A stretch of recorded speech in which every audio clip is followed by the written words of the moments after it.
Hey friends, welcome back to my YouTube channel. I know you cannot play the game properly because of the ads one after another in this game. So I will tell you a method through which can you easily turn off ads for free. If you want that get more videos, subscribe to my channel and let's start the video.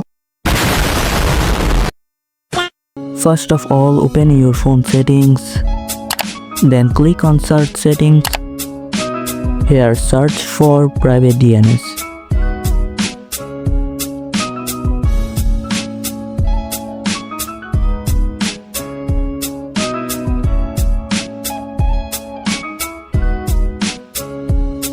Click private DNS.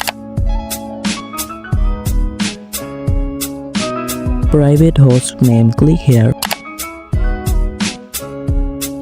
And after writing this text, dns.edgard.com here.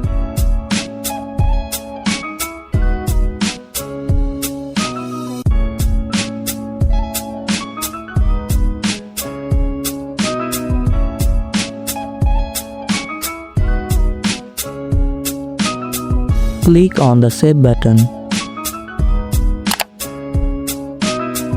Now all the ads in your game have been stopped, but now you will not able to collect the diamonds and coins by watching ads inside the game. If you want to collect coins and diamonds after watching ads, go to setting again. Click on the private DNS button. Now click on the automatic button and then click on the save button. Now you can collect coins and diamonds by watching ads. If you follow this method, you won't have any problem with ads. What else do you want videos about? Let us know in the comment box. I have provided free promo code for you in the description box. And if you don't know how to use promo codes, you can watch this video of mine.